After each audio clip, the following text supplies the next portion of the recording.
see nothing. I know nothing. I know nothing. I see nothing. You do look on nothing. I saw.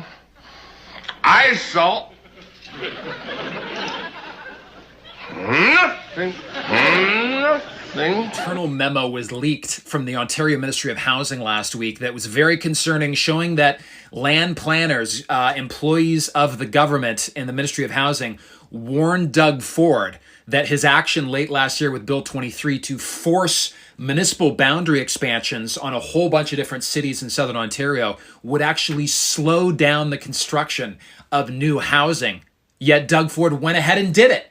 And the other very bizarre thing is, which I guess is not too surprising for Doug, is even though he knew it would actually slow down the construction of new homes, he did it anyways, and many of the people benefiting from these urban boundary expansions are people that have direct connections to either donating lots of money to the Conservative Party of Ontario, or who are actually members of the Conservative Party of Ontario apparatus, whether it be fundraising or former actual members of the government itself. For example, in the Greater Toronto Hamilton area, before these urban boundary expansions were forced, there was 350 square kilometers of land approved for development in the Greater Toronto Hamilton area. And Doug Ford suggested that he was going to add more land to the stock, even though his very own affordable housing task force, ran by the CEO of Scotia Capital Markets, came to the conclusion that there's actually a ton of land, greenfield land already approved for development, and that adding more land to the stock would do nothing to help the housing crisis.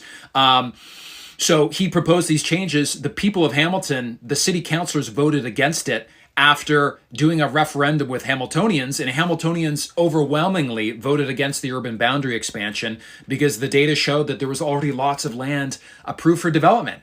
Yet Doug Ford went ahead and forced these urban boundary expansions on many places, including Hamilton, Ottawa, York, Peel, Niagara, Halton, Waterloo, Wellington, Guelph, Barrie, Belleville, and Peterborough. So just in the Greater Toronto Hamilton area itself, these forced boundary expansions caused the available greenfield land in the land housing stock to increase from 350 square kilometers to 590 square kilometers.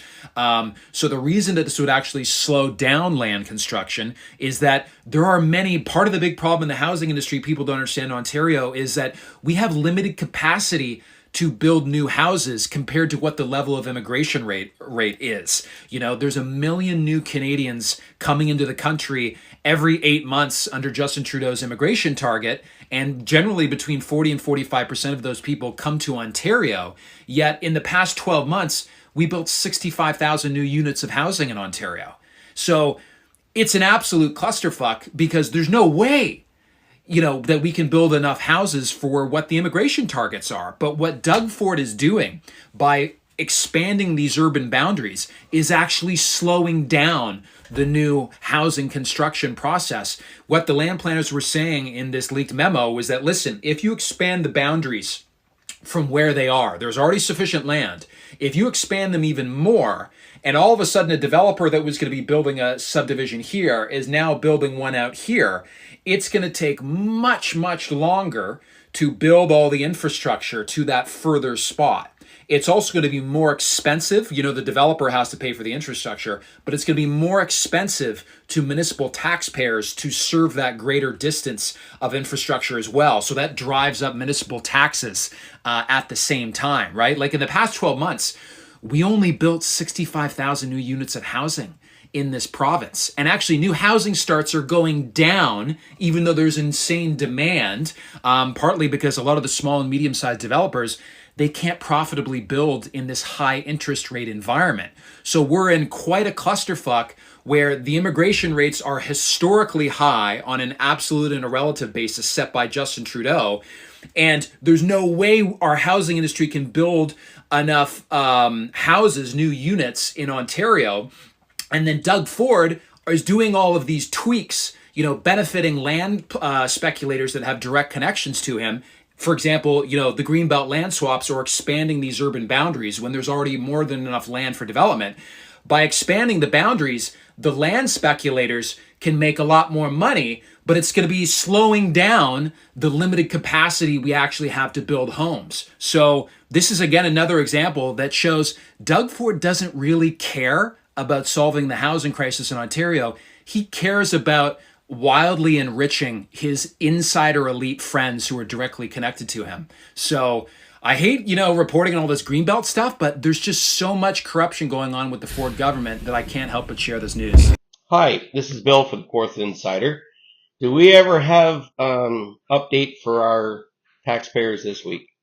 We finally got into court against the city of Fourth Lakes after 10 years, a decade of them harassing, threatening, and charging us, but not taking us to court. Okay? And I want my assistant here, Kelly, is going to give the update as to what transpired in court. Well, hello, everybody. My name is Kelly Anne Wolfe, and I'm acting as a Mackenzie friend for Bell on the matter of this attempt at, what did we call it? Disguised That's expropriation. right, disguised expropriation. And Yeah. what that is, for those of you out there who might not know, it's when the municipalities try to pervert and use their authority by manipulating bylaws and inferior laws in order to impose upon your land in a way that negatively affects you and costs you, so that eventually they can take your land from you, and or at least a resource upon it of which they don't have the authority to access otherwise. So in this case, and I'm stunned, I'm absolutely astonished that any court has allowed this case to be heard, considering that there is just over a decade of criminal harassment here. So, and the best part about it is not only does Bill have a hereditary right as an Ojibwe First Nations man to his own lands, but he also owns the Crown patents to the land. And every patent, I just want to make this very clear, comes with its own specific Items. So it's got some limitations. For instance, in his case, the only thing that the government, any level of government, has the right to access or consult upon on his lands are gold mines, silver mines, and what was it? White pine trees. White pine trees. I thought it was birch, but pine. Yeah, white pine trees. And because those are the only exceptions to his rights and authority over the land, he could very well shut down any participation in any previous agreement made upon the lands by any of the previous owners in regards to the imposition of bylaws entirely, and any imposition or inquiry from the municipality. He does have the rights to do these. Now, the problem is that the court that he's in is an inferior court and does not have the jurisdiction to preside over matters concerning property at this level. They don't. And the arrogance, I could not believe the absolute arrogance of the Crown. First of all, she's an inferior Crown. However, she still has a duty and an obligation by her position to act, in place of the Minister of the Attorney General as a Crown prosecutor. And therefore, she is bound by the Constitution of this country to uphold his rights. And his rights do absolutely include his property. So, and by way of the Constitution, by way of the Crown, she was ridiculous. She was asserting that she had more authority than the monarchy, and it was laughable. So, in the first instance, in the first hearing that we went to, now this entire caseload, which is massive. I mean, if you look at these books, there's 15 now volumes. And I mean, Bill really did his work. He's super, super organized. He's got all the histories. He's got everything stamped from clerk's offices, and he's even got original, which he submitted to the courts. Yep. Original copies of his Crown patent. Well, the funny part was they accused us of forging. Yes, and that was the best because they actually did forge documents. Yes. They forged documents. So. And that's the city. Yes, to the point of absurdity that the bylaws that they printed out, they messed up, because when you print out a bylaw from the city clerk's office, and I'm not sure if there's a copy of one here or not. Anyways, in the top right hand corner, it will have the month and the year that it was printed, that they got it off of. Well, they tried to make it look like they printed that document was from 2018. Even though it's from 2022, but when they tried to erase the 22 part of the year and put 18, they left a 2. Yes. So yeah, I had to address the court and let them know that it was really something interesting for them to assert authority in the year 20,218. Yes. I thought that was interesting. Yes. And the same as that you caught them several times lying under oath. Yes, they did. They lied Mr. under Hawley lied under oath. Mr. Hawley lied, absolutely lied under oath when I questioned him, not only about his involvement in selling the property in the first place to Bill. Yep. Okay, which he lied about, and he had absolutely a big role to play. But in his communications with Bill, and the real estate agent that's brokered the deal, who also took the stand. Well, we didn't submit. This was the nice part. We only submitted 2 documents. Yeah. That were only relevant. Yeah. The other documents will all be submitted when we go to federal court. Yes. This document here is completely full of emails between Hawley, myself, on a number of properties that started way back, actually in 2010, Mr. Hawley, and even prior to that, he was involved in a minor variance on my farm property. So we've had a long relationship, and he painted it like as if I just met Bill. Oh yes. I just met him. Indeed, he did, and there's a serious conflict of interest there as well, and there's a conflict of interest in regards to the fact that he has ties to developers who are developing right now within this area. Yes. And that right there is a conflict of interest to his position as a director of the plan, planning for the area, because if he's making money on the back end, that's crime. Yeah. That's crime. That's fraud. So there's that situation. And then there's this situation. If any of the landowners or taxpayers that happen to watch this video, if you own your crown patents, get them. And what you need to check at the time of your purchase, what your zoning bylaws were. And if they have changed since then without any consultation, that is a crime. Yep. Okay. Under Section 3 of the Planning Act, which is subject to Section 4.8 of the Provincial Policy Statement, they have a duty to consult with every stakeholder. And if they do not, there's no contract. It's null and void. They can't impose upon you. They don't have any right to your property. And the nicer part to that is there's been 7 Supreme Court cases that have dealt with disguised expropriation by municipalities. Yeah. And they are all case law. Yeah. And all of them are similar to what the town or what the municipality of the city of Court Lakes has been doing to property owners here that they don't like. And here's another thing. So there's a doctrine in law called the doctrine of paramountcy.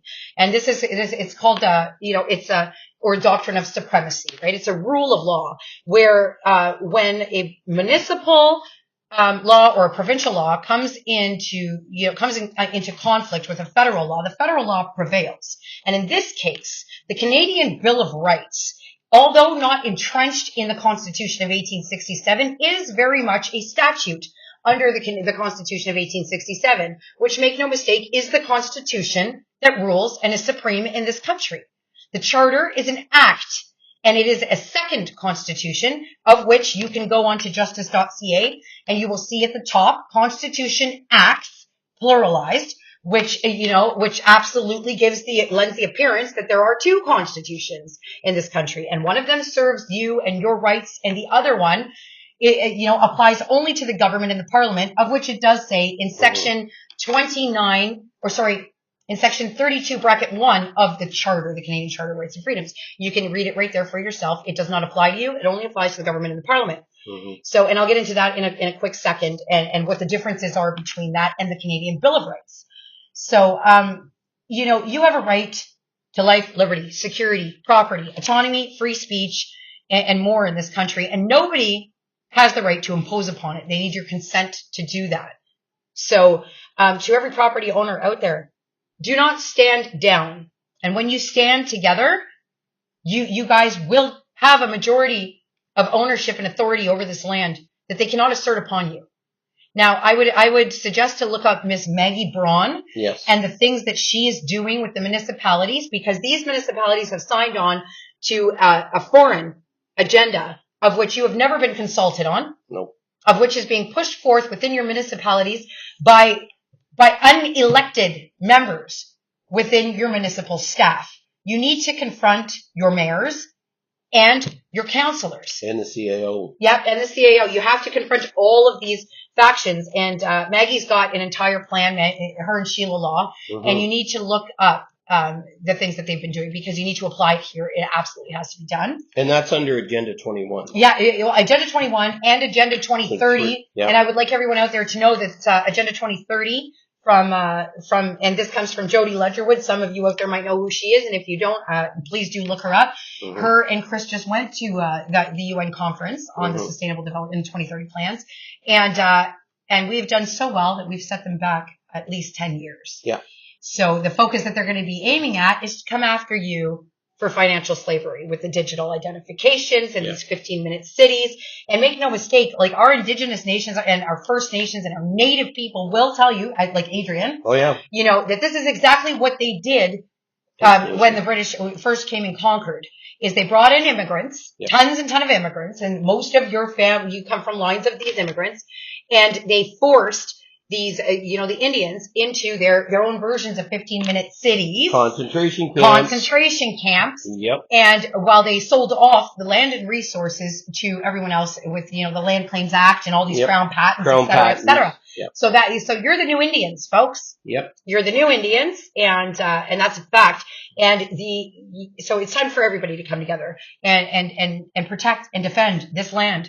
And all of our resources, because we're being ripped off massively. I think, again, though, they're repeating history over once again because it worked the first time. Well, it works every time. So every time. The first time. This is why it continues to repeat. This is a machine that we're all fighting against. It's a machine, but we're not a machine, so their rules don't apply to us. We don't have an operational manual. We just have our own due diligence, and it's important to apply it.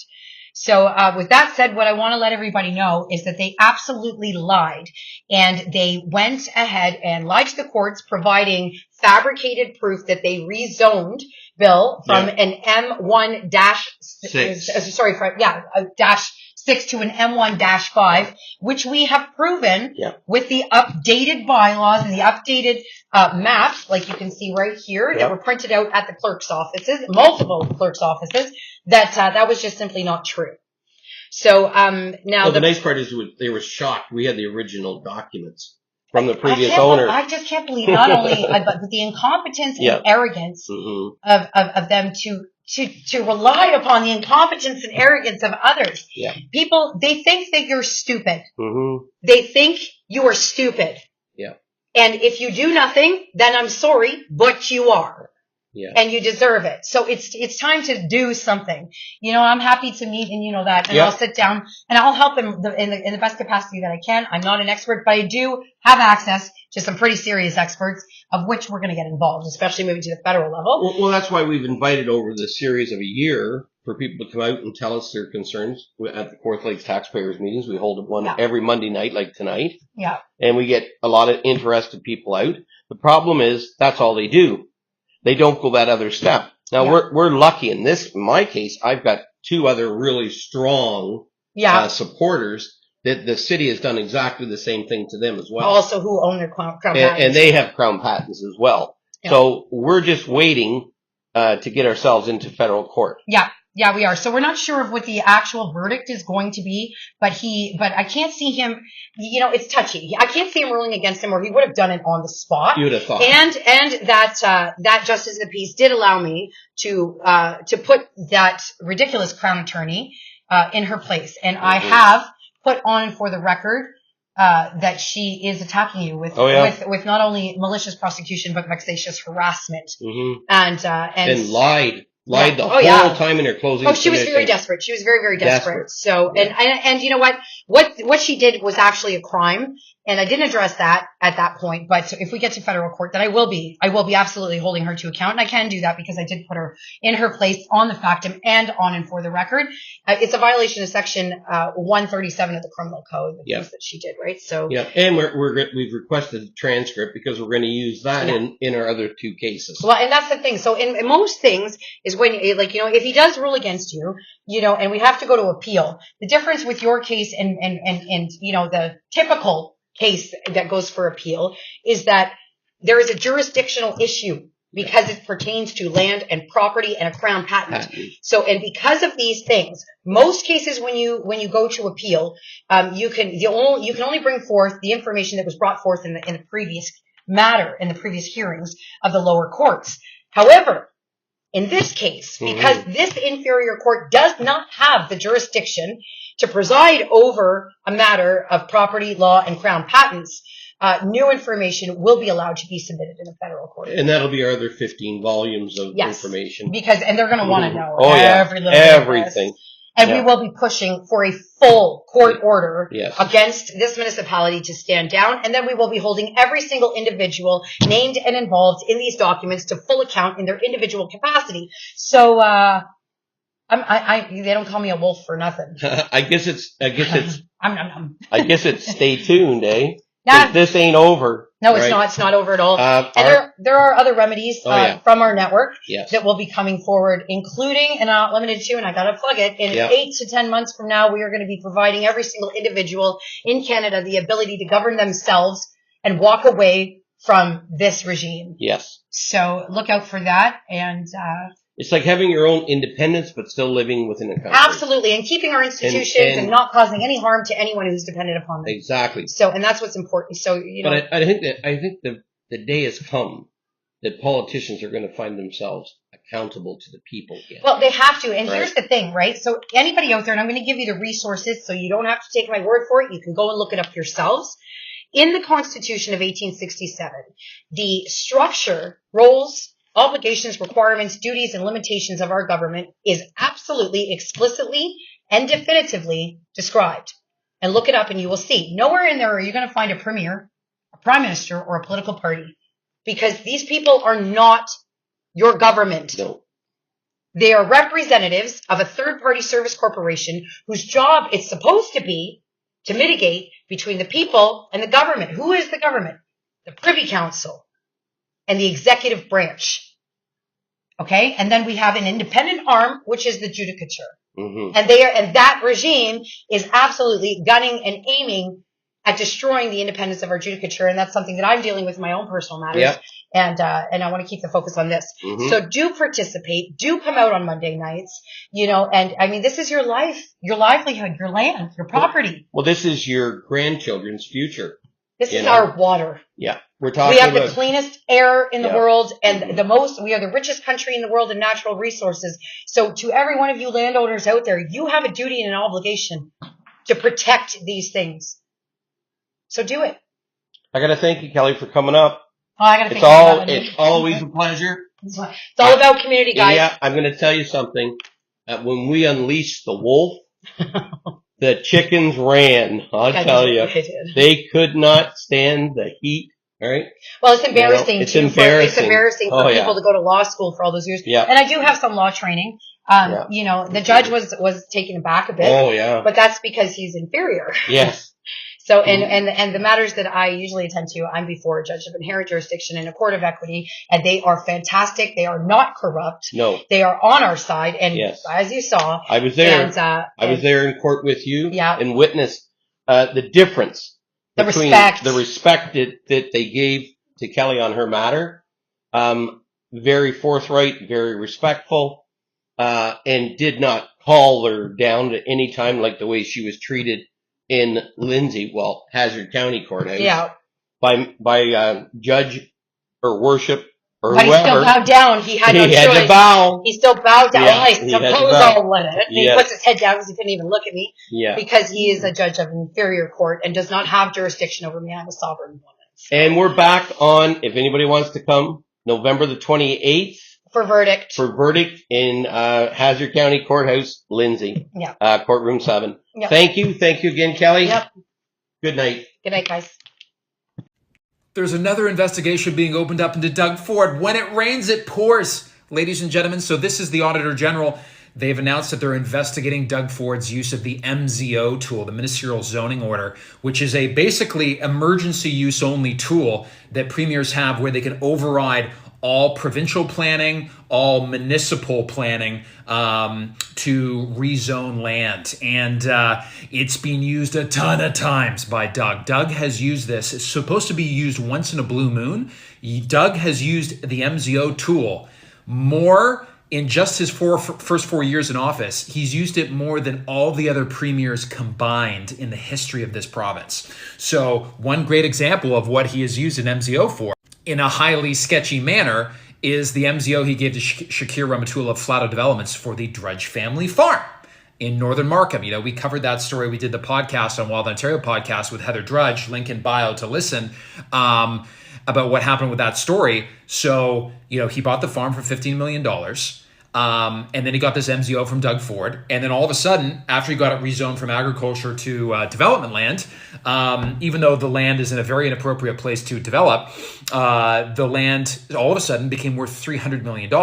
So Doug Ford giving Shakir Ramatula that MZO was literally a $300 million financial gain for Shakir Ramatula. Oh, by the way, after he bought the property, he went on a trip to Las Vegas with Ontario's Minister of Business, with Doug Ford's chief aide and Doug Ford's chief advisor on housing policy. They stayed together at the Wynn Resort, and they all got hot oil body massages together at the resort. How romantic. So after they come back from this trip together with Shakir Ramatula, conflict of interest, hello, he gets this MZO and boom, $300 million. Example 2 of an MZO that he did, Craft Development Corps, President Carmine Nigro. He's the VP of the PC Ontario Fund, so he's the Vice President of Fundraising for the Conservative Party of Ontario. Donated to Ford's leadership campaign, and he was appointed by Doug as the chairman of the LCBO. So this guy, Carmine Nigro, Jesus, you got to be careful saying that name. He is literally an elite Conservative Party insider with direct ties to Doug Ford. He obviously has a very good relationship with him. He had an MZO to rezone his land to override, I believe this parcel was in Hamilton, to override the Hamilton local planning rules. And again, boom, huge increase in valuation of this property. One of the MZOs that pissed me off personally the most was an MZO Doug Ford gave to Walmart. Walmart bought land that had a significant portion of it was a provincially significant wetland. I believe this was up in Vaughan somewhere. And lots of other, real estate and vacant land for sale and zoned appropriately in that area. Of course, Walmart talked to Doug. They bought that land with a provincially significant wetland on it for pennies on the dollar, because who's going to buy a wetland when it's protected? And then Doug used an MZO to override that planning zoning for that area, and boom, Walmart built a giant, fully automated, there's like no employment there, distribution center there. Walmart's one of the biggest companies in the entire world. And also, provincially significant wetlands are not just any wetland, they are provincially significant. They're like really big, important wetlands. So these are the kind of things that Doug Ford are using MZOs with. He's literally transferred hundreds of millions of dollars of wealth into elite Conservative Party insiders using these tools. And this is what the Auditor General is going to be investigating.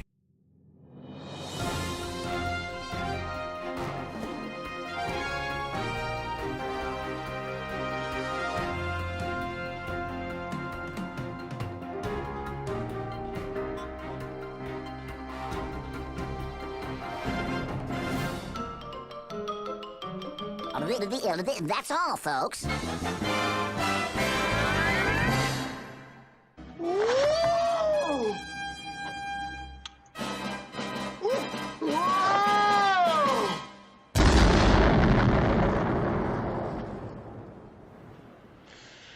Well, he's certainly left with his tails between his legs.